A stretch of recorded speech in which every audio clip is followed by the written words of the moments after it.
नमस्कार, मैं हर्षित तिवारी। अभय न्यूज के बुधवार के बुलेटिन में आप सभी का स्वागत है। आइए चलते हैं उज्जैन जिले की खास खबरों की ओर।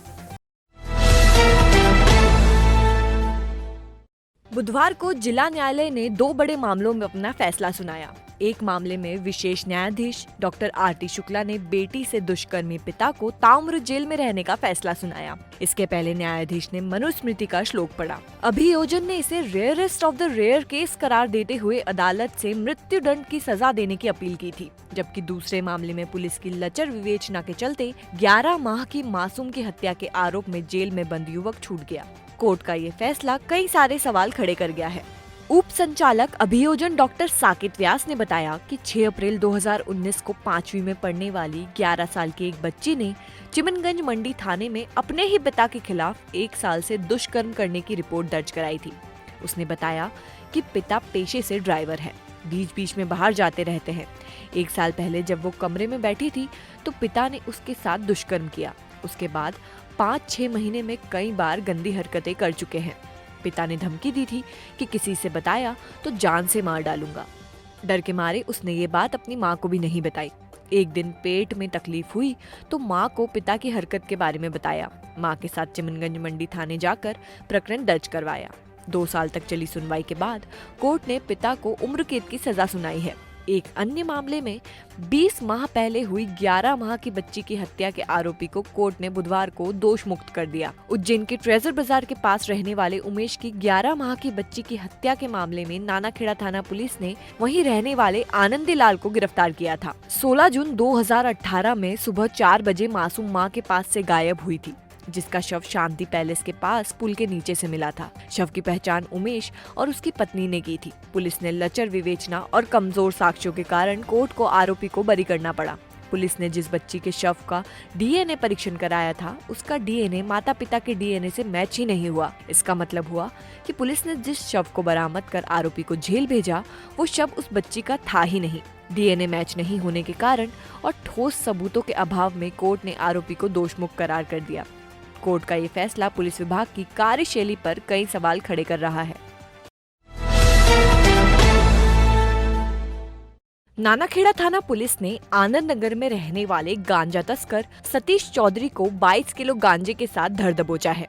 सतीश लंबे समय से गांजा तस्करी का काम कर रहा था। उड़ीसा से गांजा लाकर सतीश आसपास के क्षेत्रों में खपाता था। छोटी छोटी पुड़िया बनाकर 500,000 रुपए में बेची जाती थी। जब्त गांजे की कीमत 11 लाख रुपए बताई जा रही है। पुलिस पूछताछ में गांजा तस्कर सतीश ने बताया कि वो नानाखेड़ा में होटल संचालित करता था, लेकिन लॉकडाउन होने की वजह से होटल बंद हो गई। इसके बाद गुजरात में मिर्ची व्यापारी के यहाँ काम करने लगा, जहाँ गांजा तस्करों से मुलाकात हुई। व्यापार में घाटे की वजह से बैंक का लोन और कर्ज ज्यादा हो गया था, इसलिए गांजा तस्करी करने लगा। सतीश के माधवनगर और नीलगंगा थाने में भी अपराध दर्ज है। नानाखेड़ा थाना पुलिस ने उस पर एनडीपीएस एक्ट का प्रकरण दर्ज कर लिया है। जानते हैं कि प्रदेश में इस समय नशे के विरुद्ध एक विशेष अभियान चल रहा है। उसी अनुक्रम में पिछले माह भी हम लोगों ने एक बड़ा कैच पकड़ा था, जिसमें 1.5 क्विंटल के आसपास का गांजा पकड़ा था। उससे लगातार इन्फॉर्मेशन हमारे पास आ रही थी। इसी आधार पर हमें एक नानाखेड़ा पुलिस स्टेशन में भी एक विश्वस्त सूचना प्राप्त हुई थी, जिसमें आरोपी के पास एक उड़ीसा से गांजा लाने की जानकारी मिली थी। उस पर हमारी टीम ने काम किया, जिसमें सीएसपी नानाखेड़ा और टीआई नानाखेड़ा की टीम गई और जब इंटरसेप्ट किया उसे, तो उससे पास से लगभग 22 किलो 100 ग्राम गांजा, जिसकी अनुमानित कीमत लगभग 10 लाख के आसपास है, उसको जब्त किया है। हम आरोपी से पूछताछ कर रहे हैं और उसके क्या लिंक्स हैं, यहाँ कहाँ बेचता था और आगे कहाँ से लाता था। इन दोनों ही पॉइंट्स पे काम चल रहा है। हम उम्मीद करते हैं कि जल्दी ही कुछ और महत्वपूर्ण कार्रवाइयाँ होंगी। सर, लगभग अब तक कितना गांजा पकड़ चुके हैं और कितने की कीमत? पिछले साल की तुलना में अगर हम बात करें तो अभी हम लगभग जो क्वांटिटी वाइज अगर हम बात करें तो लगभग 7 गुना क्वांटिटी हम पकड़ चुके हैं। नंबर ऑफ केसेस की बात करें तो पिछले साल जितनी साल भर में कार्रवाइयाँ हुई थी अभी हो चुकी हैं। इस वर्ष हम लगभग 2 क्विंटल के आसपास गांजा पकड़ चुके हैं। कितने कीमत का होगा सर? इसकी अनुमानित कीमत 2 क्विंटल गांजे की आप ये मान के चलें कि लगभग 50 से 60 लाख के आसपास। इंदौर के व्यापारी की मारुति वैन में चोर ने हाथ साफ कर दिए। इंदौर गेट के पास आनंदगंज झिरी के सामने खड़ी मारुति वैन में रखी करीब 25,000 के नोटों की गड्डी चोर लेकर भाग निकला। घटना के बाद इंदौर के रहने वाले व्यापारी महेश ने चोर को पकड़ने का भी प्रयास किया, लेकिन असफल रहे। घटना के बाद पीड़ित व्यापारी ने महाकाल थाने में शिकायत की। मामले में महाकाल थाना पुलिस जांच कर रही है। चोर द्वारा वैन के पास खड़े रहने और मौका पाकर चोरी करने का घटनाक्रम सीसीटीवी में कैद हो गया है, जिसके आधार पर पुलिस चोर की पहचान कर रही है। सार्थक नगर की युवती से दुष्कर्म के आरोपी अजय अस्ते और उसके साथी पुलिसकर्मी तबरेज सहित जिला अस्पताल के वार्ड बॉय जगदीश को कोर्ट ने जमानत दे दी है। High court advocate Virendra Sharma की जमानत याचिका पर कोर्ट ने ये जमानत दी है। आरोपी अजय अस्ते पर आरोप है कि उसने शादी का झांसा देकर युवती का दैहिक शोषण किया, जबकि दहेज के लालच में आकर अन्य युवती से सगाई कर ली। जबकि उसके साथी पुलिसकर्मी तबरेज और वार्ड बॉय जगदीश पर जिला अस्पताल में मेडिकल के दौरान स्पर्म बदलने का आरोप है। देखिए, ये एक एफआईआर दर्ज हुई थी और एफआईआर दर्ज करके प्रोसिक्यूटर्स का ये कहना था कि मुझे शादी का झांसा देकर पड़ोस में रहने वाले आरक्षक जो पुलिस थाना में पदस्थ थे, उन पे एलिगेशन लगाया था कि साहब ये शादी का बहाना बनाकर मेरे साथ सेक्सुअल हरेसमेंट किया और उसके बाद मेरे को पता लगा तो अब ये शादी मुझसे नहीं कर रहे। उस बेसिस पे एफआईआर दर्ज हुई थी। उसके बाद में चूँकि पुलिस के आरक्षक थे, सीवियर मामला था, तो एक्यूज़ को अरेस्ट किया गया। अरेस्ट करने के बाद आजकल लॉ में अमेंडमेंट आ गए हैं, कंपलसरी हो गया कि डीएनए एग्जामिनेशन होता है। जब उसको डीएनए एग्जामिनेशन के लिए सिविल हॉस्पिटल लेके गए तो वहाँ पे उनके साथ ही जो है एक जगदीश जो करके जो संबंधित पुलिसकर्मी था वो था साथ में, एक तबरेज खान जो आरक्षक है वहाँ उनके मित्र हैं वो आ गए थे और 2-3 लोग अन्य थे वहाँ मौजूद थे। तो शंका हुई कि भाई ये इतने लोग हैं और अंदर क्यों गए और क्या गड़बड़ हो रही। तो वहाँ संबंधित डॉक्टर दिवाकर को जब लगा कि शायद डीएनए सैंपलिंग में कुछ गड़बड़ हो रही है और जब उन्होंने ट्रेस आउट किया तो पता लगा कि इन सब ने मिलकर कॉन्स्पिरेसी की है और डीएनए सैंपल को चेंज करने की कोशिश की गई। इस बेसिस पे 2 पुलिसकर्मी और वहाँ का स्वीपर 3 लोगों के खिलाफ भी कॉन्स्पिरेसी में केस बनाया था। आज तीनों लोगों की एप्लीकेशन जो है वो मंजूर हो गई है और जमानत पे रिहा हुए। रहा ना जाएगा इसको खाए बिना, क्योंकि ये है काका का वही फेमस आलू बड़ा। यहाँ आपको मिलेगा लजीज आलू बड़ा, पनीर आलू बड़ा, झन्नाटीदार आलू बड़ा। अंदाज नया है, स्वाद पुराना। जाते जाते 2 आलू बड़े आप भी खाते जाना। 70 वर्षों से आपकी सेवा में। हमारा पता 29 वरुचि मार्ग, मालवा ग्राफिक्स के नीचे, गुरुद्वारा चौराहा, उज्जैन। आबकारी और पुलिस ने टोंक खुर्द थाना अंतर्गत कंजरडेरा धतुरिया में कार्रवाई की। गेहूं के खेत में लोगों ने हाथ भट्टी में शराब छुपाकर रखी थी, जिसे जब्त किया गया है। कार्यवाही में 90 लीटर अवैध हाथ भट्टी शराब और लगभग 9,300 लीटर महुआ जब्त किया है। जब्त समस्त सामग्री की कीमत 4,83,000 रुपए है। कार्रवाई में आबकारी उप निरीक्षक संदीप सिंह चौहान, टोंक खुर्द थाना प्रभारी RS डांगी, टोंक कला चौकी प्रभारी वीरेंद्र सिंह चौहान एवं संबंधित स्टाफ एवं आबकारी आरक्षक गोविंद बड़ावदिया एवं सनत कुमार ओझा सम्मिलित थे। शासकीय कर्मचारी घोषित करने की मांग को लेकर महिदपुर और खाचरोद शहर में सहकारिता विभाग के कर्मचारियों ने रैली निकाली, जिसमें कर्मचारियों ने जमकर नारेबाजी की। साथ ही मांगे नहीं मानने पर उग्र आंदोलन करने की चेतावनी भी दी है। प्रदेश भर में सहकारिता विभाग द्वारा विभिन्न मांगों को लेकर अनिश्चितकालीन हड़ताल की जा रही है। ऐसे में हड़ताल के साथ ही कर्मचारियों ने महिदपुर शहर में रैली निकालकर प्रदर्शन किया है। ये रैली तहसील कार्यालय से प्रारंभ हुई है, जो शहर के प्रमुख मार्गों से होती हुई पुनः वहीं समाप्त हुई। इसी प्रकार खाचरोद नगर में भी सहकारिता कर्मी हड़ताल पर रहे और रैली निकाली। कलमबद्ध हड़ताल के चलते विभागों के और खासकर ग्रामीण अंचलों में संचालित सहकारिता संस्थाओं के काम अटके पड़े हैं। संस्था के कर्मचारियों ने जानकारी देते हुए बताया कि प्रदेश संगठन के आह्वान पर पूरे प्रदेश में सहकारिता विभाग के कर्मचारियों द्वारा अनिश्चितकालीन हड़ताल की जा रही है। हमारी प्रमुख मांगे हैं कि हमें सरकारी कर्मचारी घोषित किया जाए और सभी अधिकार दिए जाए। परेशानियां तो बहुत सारी आ रही है और लंबे समय से हमारी मांगे चल रही हैं और कर्मचारी महासंघ के आह्वान पर हम यहाँ हड़ताल पे बैठे हुए हैं और बहुत लगभग 30 वर्षों से हमारी मांगे पूरी नहीं हो रही हैं। बार बार आंदोलन करके दबाव बना के आंदोलन ख़त्म करवा दिया जाता है और हमें झूठे आश्वासन दिए जाते हैं कि आपके ऐसा मांगे पूरी कर दी जाएगी और मांगे वापस यथावत रहती हैं। लगभग 30 वर्ष से किसी को नियमितीकरण नहीं करा कर्मचारियों को और हमारे समर्थन मूल्य में जो प्रोसेसिंग बनता है वो भी समय पे नहीं आता है। संस्था हमेशा घाटे में जाती रही, इसके कारण हमारे वेतन की भी बहुत सारी परेशानी आती है और कई बार हमारे वरिष्ठ अधिकारी को भी इससे अवगत कराया जाता है, उसके बावजूद भी हमें कोई निष्कर्ष नहीं मिलता है। आपने जो ये आज आंदोलन चालू करा है जी, इसकी क्या मूल रूपरेखा है कि सरकार तक कैसे आप अपनी बात को पहुंचाएंगे? हमारे सर प्रदेश के यूनियन के जो लीडर है उनके माध्यम से हम सरकार तक बात जाए हमारी, और आपके माध्यम से भी, आप लोगों के माध्यम से, जनप्रतिनिधि के माध्यम से, मीडिया के माध्यम से मांगे हमारी सरकार तक जाए और हमारी मांगे सुनी जाए। ये अनिश्चितकालीन हड़ताल है जो महासंघ के आह्वान पर हमारे सोसाइटी जो सहकारिता संघ है उसकी हड़ताल है। लगातार ये अनिश्चितकालीन है और हमारी 3 मांगे महत्वपूर्ण हैं, उनको लेकर हम हड़ताल पे हैं।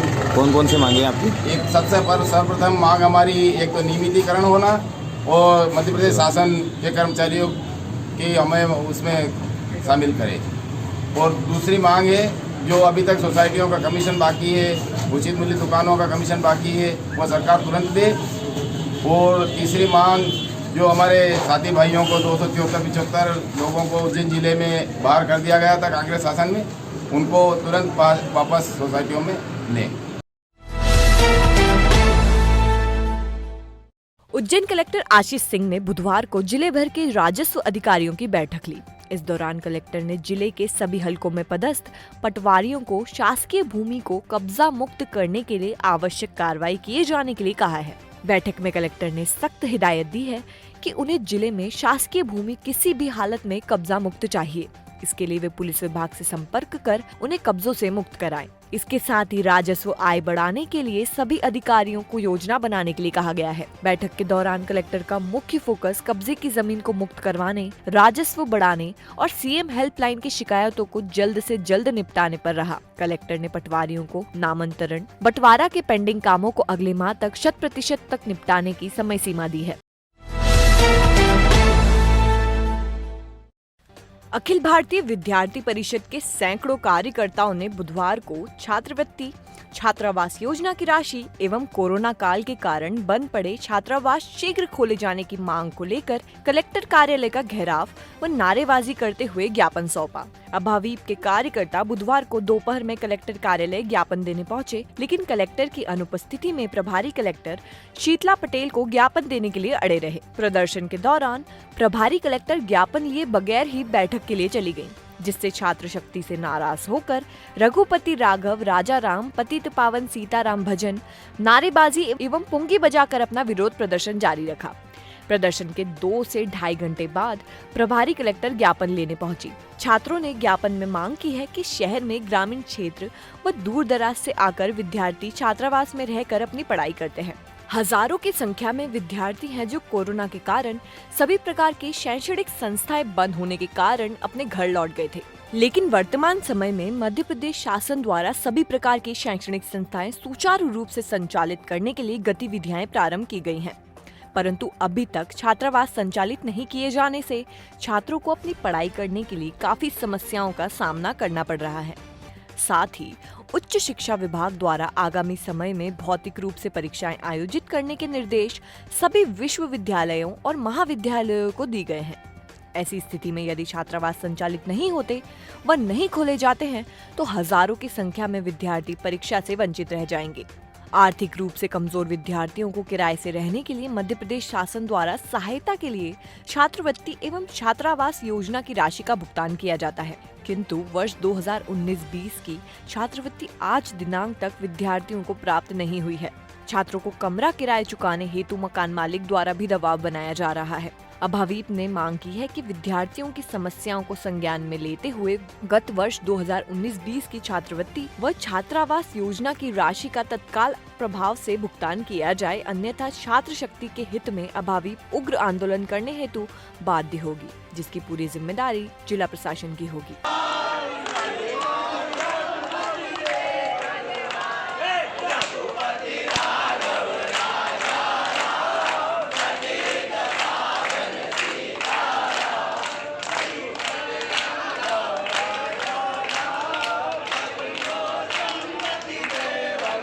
अखिल भारतीय विद्यार्थी परिषद द्वारा जिलाधीश महोदय को छात्रावास पूर्ण रूप से वापस से चालू हो जाए उसके विषय में ज्ञापन दिया गया। जैसा कि आपको पता है कि कोरोना महामारी के समय में जब सारी चीज़ें पीड़ित हो रही थी तब छात्रावास बंद कर दिए गए थे। जब गांव से जो छात्र आए थे वो वापस घर चले गए थे। अब जब परीक्षा वापस आ रही है तो छात्र वापस आ रहे हैं और 2 महीने बाद परीक्षा है। तो आज जब छात्रावास नहीं खुला है तो एक 3,000 रुपये महीने का कमरा किराए से लेकर रह रहा है, जिससे उसको खूब नुकसान हो रहा है। जैसा कि आप देखा जाए कि जो छात्र रूम लेके रह रहे हैं वो 3,000 रुपये महीने के कमरे में रह रहे हैं और जब तक छात्रावास चालू नहीं होंगे तब तक छात्र इस तरीके से परेशान होगा, जैसे कि उसे खाने का खर्चा भी देना है, इलेक्ट्रिसिटी खर्चा भी देना है। तो ये कहीं ना कहीं छात्र को मानसिक प्रताड़ना जैसा कि संदेश जा रहा है। इसमें फीस का भी मामला आ रहा है, परेशान हो रहे हैं लोग। जैसा कि आपको पता है कि विद्यार्थी परिषद ने जो फीस का मुद्दा है, सबसे पहले विद्यार्थी परिषद ये मांग उठाने वाली है देवास में कि फीस बड़े जो प्राइवेट स्कूल वाले फीस ले रहे हैं। सबसे पहले 25 सितंबर को विद्यार्थी परिषद ने ये मांग उठाई थी और उसके बाद विद्यार्थी परिषद हमेशा इस चीज़ पर फॉलोअप कलेक्टर जी से और जिला शिक्षा अधिकारी से लेते आ रही है। अगर फीस के विषय में भी आज हमारे को जो आश्वासन दिया है कि समिति बनाई जाएगी 4 जनों की, अगर इसके बाद भी अगर कुछ हल नहीं होता है तो विद्यार्थी परिषद उग्र आंदोलन करने के लिए बाध्य हुई। कलेक्टर में आपने प्रदर्शन भी करा, 2 घंटे तक बैठे रहे क्या?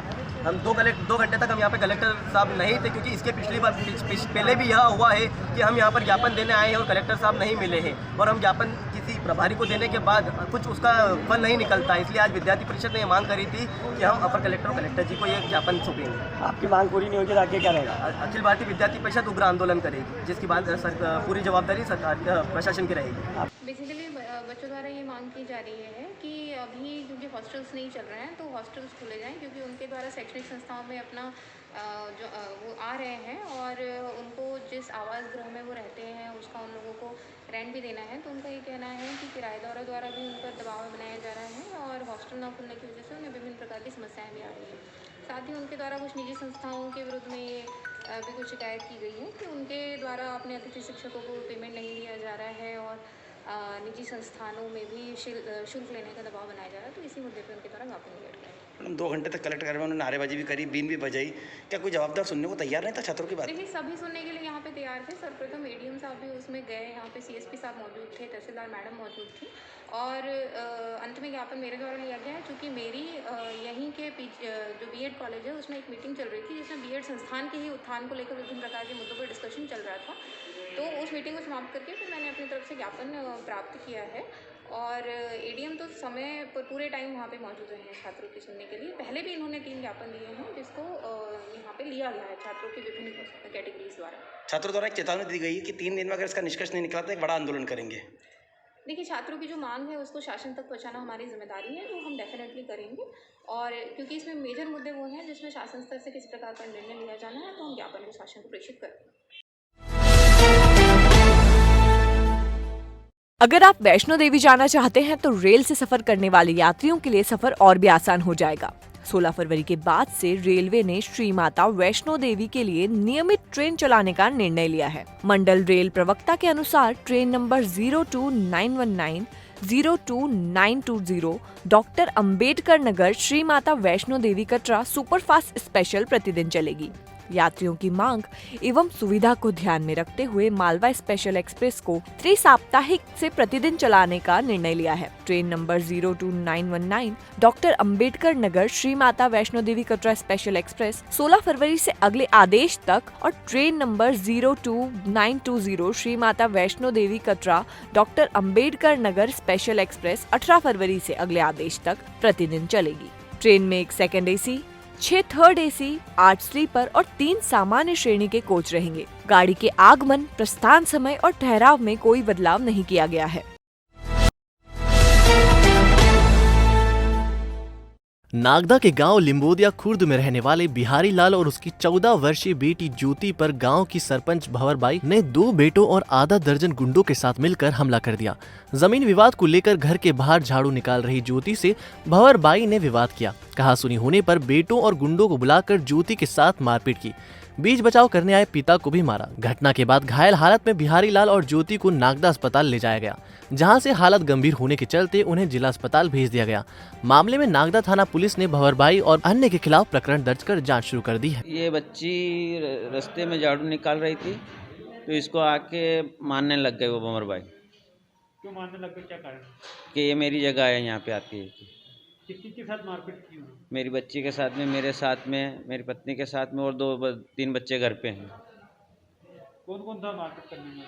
टीकम था, भंवरबाई थी, उसकी लड़की थी, 2 लड़के थे, और एक उसके जम्मई था। आपने एफआईआर कराई थाने में? करवाई है। क्या कार्रवाई हुई? अब तो साहब हमको वहाँ से सीधा यहाँ भेज दिए इलाज करवाने के लिए। उज्जैन एसटीएफ की टीम को बड़ी सफलता हाथ लगी है। एसटीएफ उज्जैन की टीम ने मंदसौर के ग्राम मुंडली से गांजा अफीम तस्करों से 7 किलो 950 ग्राम अफीम और 1.5 क्विंटल डोडा चूरा जब्त किया है। जब्त की गई मादक सामग्री की कीमत करीब 20 लाख रुपए बताई जा रही है। आरोपियों द्वारा जब्त किया गया मादक पदार्थ हाईवे पर चलने वाले ट्रक चालकों को बेचा जाता था।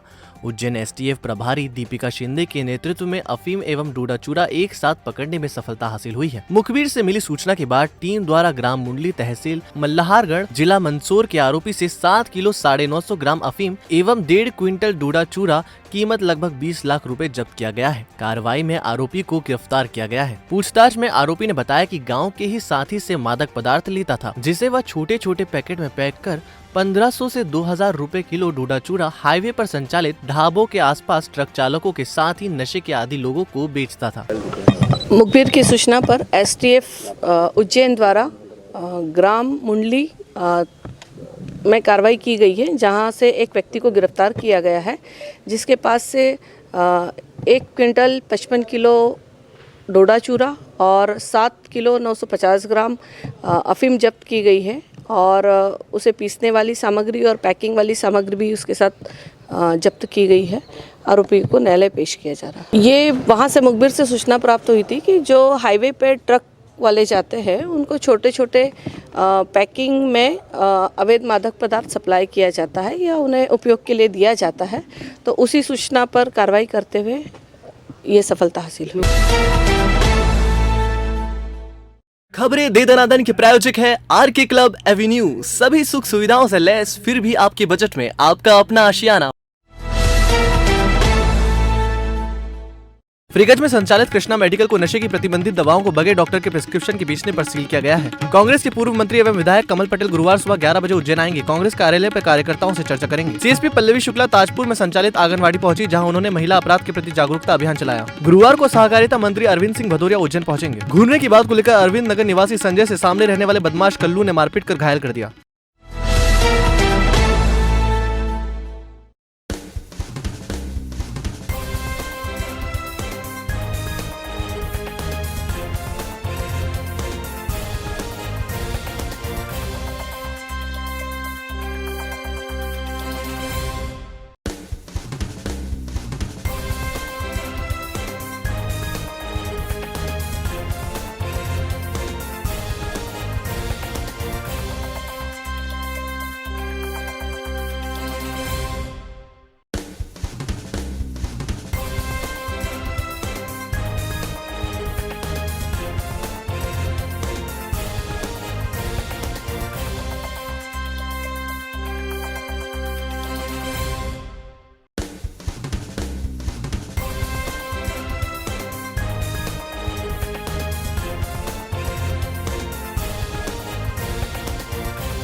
तो आपने देखी उज्जैन जिले की खास खबरें। आपको हमारा बुलेटिन कैसा लगा, इसका फीडबैक कमेंट सेक्शन में जरूर दीजिएगा। कल फिर मिलेंगे नए बुलेटिन के साथ। नमस्कार।